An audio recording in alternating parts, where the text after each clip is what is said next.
प्यारे बच्चों, इस वीडियो में हम कारक व उसके भेद करेंगे। कारक की परिभाषा। वाक्यों में प्रयोग की जाने वाली संज्ञा अथवा सर्वनाम शब्दों के जिस रूप से उनका संबंध क्रिया तथा दूसरे शब्दों के साथ जाना जाता है उसे कारक कहते हैं। जैसे, यह लेखक का नौकर है, मोहन ने रोटी खाई, वृक्ष से फल गिरा, मालकिन ने नौकर को बुलाया। ऊपर के वाक्यों में रेखांकित शब्द जो लाल रंग में है, का, ने, से, ने आदि संज्ञा शब्द का संबंध शेष वाक्य के साथ जोड़ते हैं।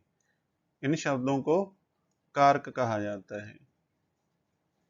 इस चित्र में दिखाया गया है कि वृक्ष से फल नीचे गिरा है। वृक्ष से, जो से है वो कारक है। कारक के भेद। कारक के 8 भेद हैं। कर्ता कारक इसका विभक्ति चिन्ह है ने, कर्म कारक इसका विभक्ति चिन्ह है को, कर्ण कारक इसका विभक्ति चिन्ह है से, के साथ, द्वारा। संप्रदान कारक इसका विभक्ति चिन्ह है को, के लिए। अपादान कारक इसका विभक्ति चिन्ह है से, जो कि अलग होने के अर्थ में प्रयोग किया जाता है। संबंध कारक इसका विभक्ति चिन्ह है का, के, की, रा, रे, री। अधिकरण कारक इसका विभक्ति चिन्ह है में, पर। संबोधन कारक इसका विभक्ति चिन्ह है हे, रे, अरे। जो कोष्टक में लिखे शब्द रूप हैं वो कारक चिन्ह है।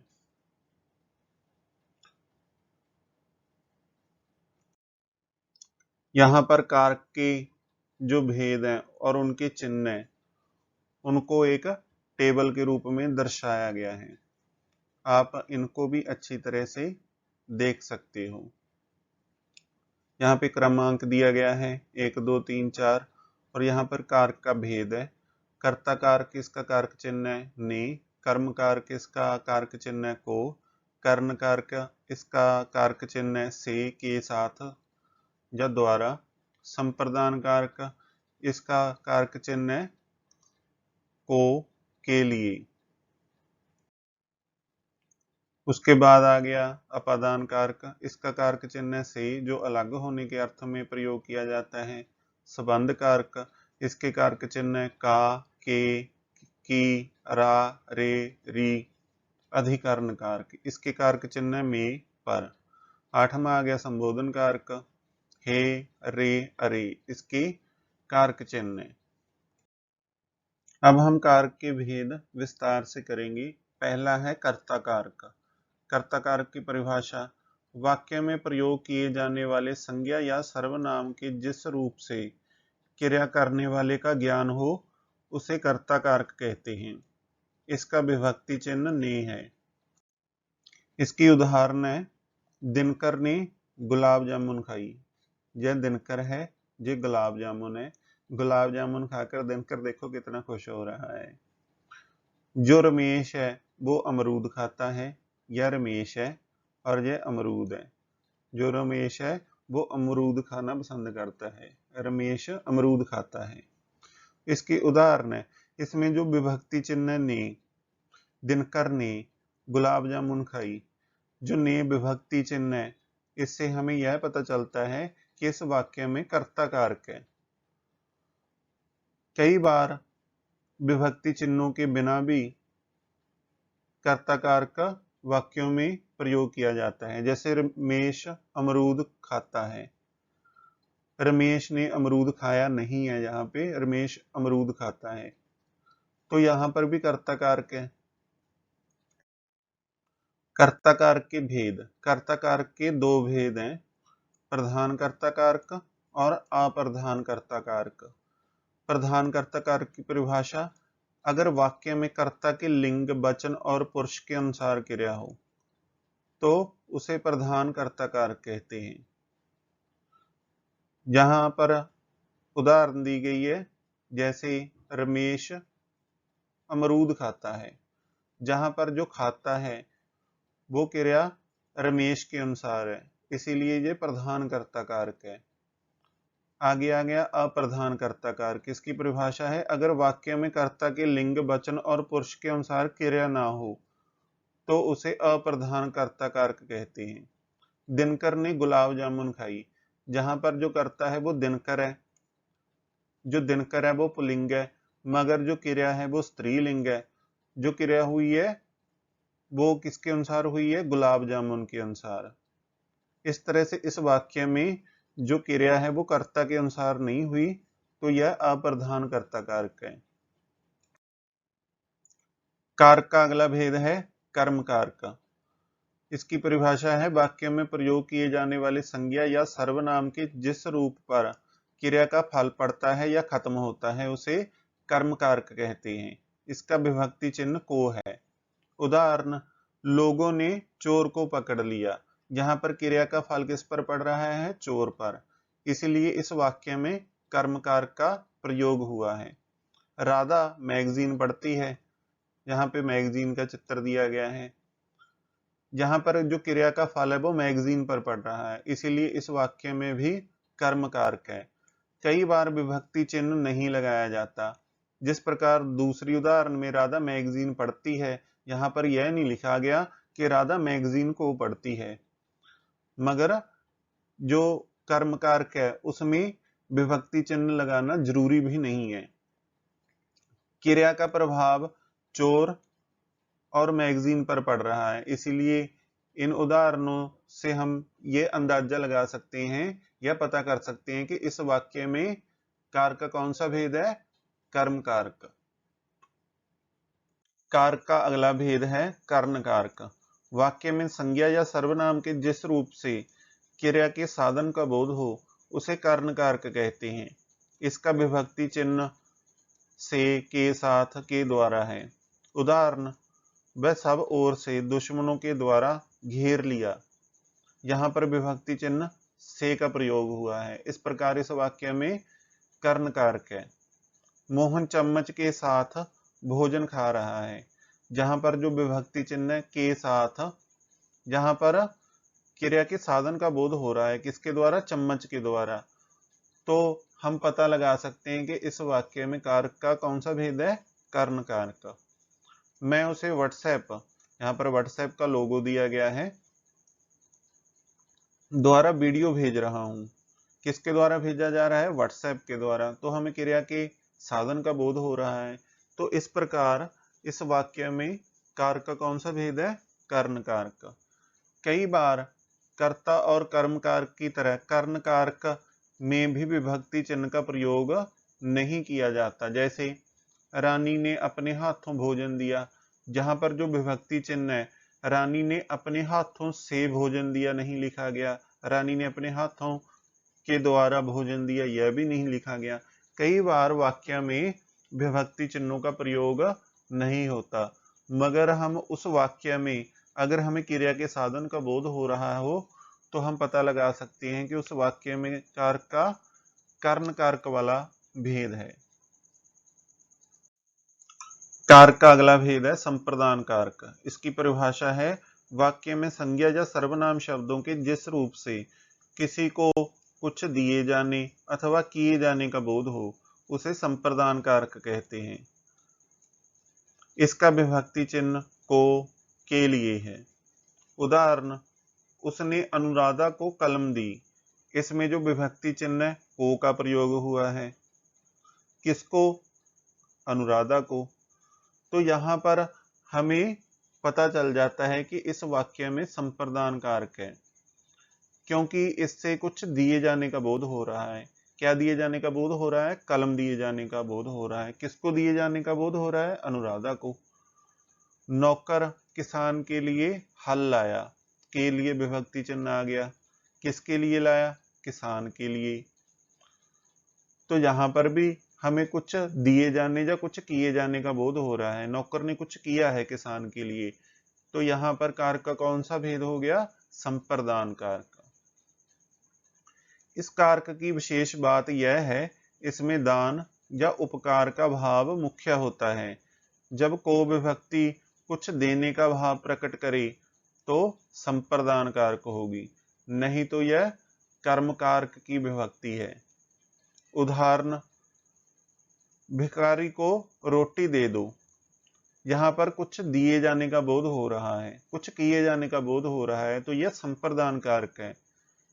जैसे भिखारी को भगा दो, दूसरी उदाहरण में लिखा गया है कि भिखारी को भगा दो। यहाँ पर कुछ किए जाने का बोध नहीं है, कुछ दिए जाने का बोध नहीं है, तो ये कारक का कौन सा भेद होगा? कर्म कारक का। कारक का अगला भेद है अपादान कारक। वाक्य में संज्ञा या सर्वनाम के जिस रूप से अलग होने, तुलना करने, मांगने, डरने, लजाने, सीखने, आरंभ व दूरी अथवा बचाने आदि का बोध हो, उसे अपादान कारक कहते हैं। इसका जो विभक्ति चिन्ह है वो से है। उदाहरण, झरने से जल गिर रहा है। जहां पर झरने में जो जल है वो गिरता हुआ दिखाया गया है, तो यहाँ पे कुछ अलग हो रहा है, ऊपर से पानी अलग होकर नीचे गिर रहा है, तो ये अलग होने के अर्थ में प्रयोग हुआ है। मोहन सोहन से चालाक है, और यहाँ पर इस वाक्य में मोहन और सोहन की तुलना की गई है।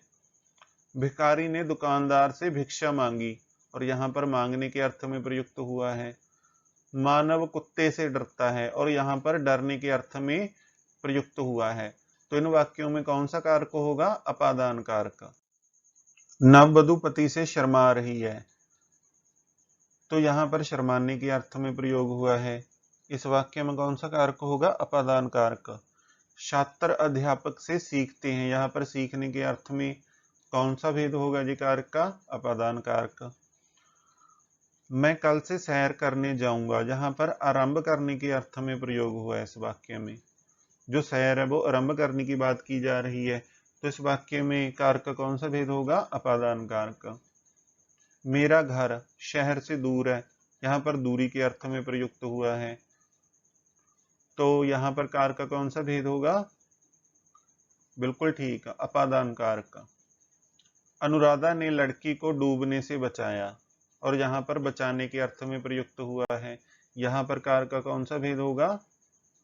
बिल्कुल ठीक, अपादान कारक। हाँ, अपादान कारक ही होगा। कारक का अगला भेद है संबंध कारक। वाक्य में संज्ञा या सर्वनाम के जिस रूप से उसके संबंध का अन्य वस्तुओं या व्यक्तियों के साथ बोध हो, उसे संबंध कारक कहते हैं। संबंध कारक का विभक्ति चिन्ह का है, जो कि वस्तु के लिंग और वचन के अनुसार का, के, की आदि में बदल जाता है। जैसे उदाहरण के लिए, अपने घर में सुख ही सुख है, जहां पर अधिकार की बात की गई है। चाहे इस वाक्य को हम ऐसे भी लिख सकते हैं, अपने घर का सुख ही सुख है। जो सुख है, सुख का संबंध किससे जोड़ा गया है? घर से।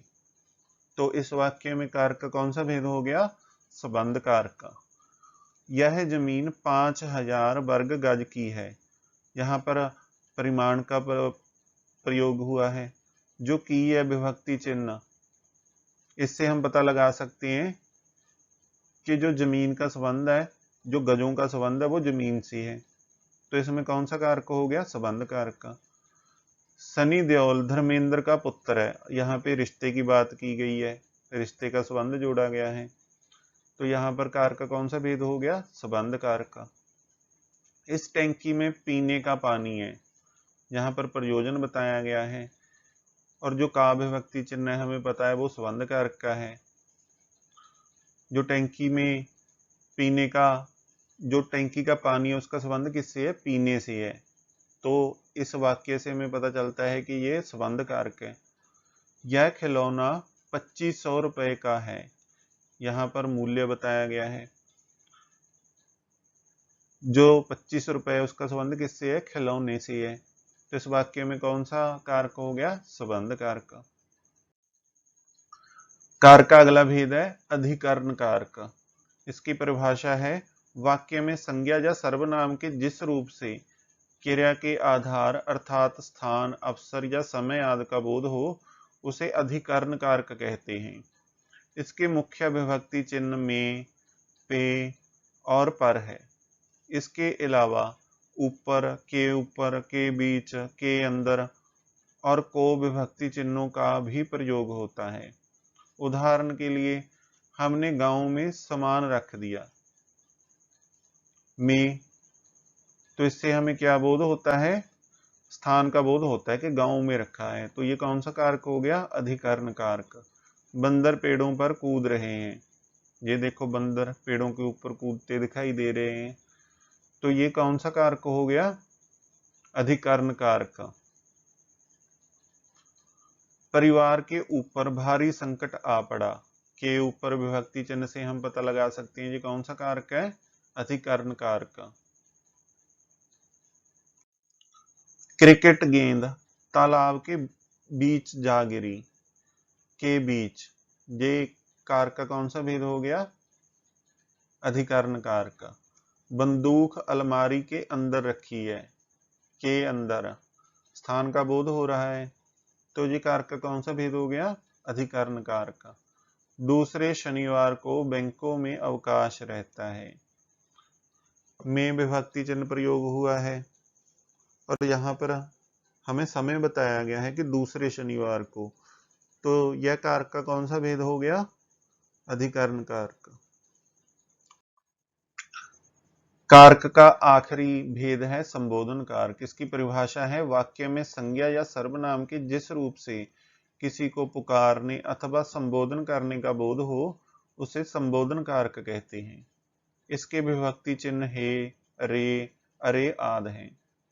उदाहरण, हे परमात्मा मेरी रक्षा करो, अरे बच्चों तुम क्या सुन रहे हो?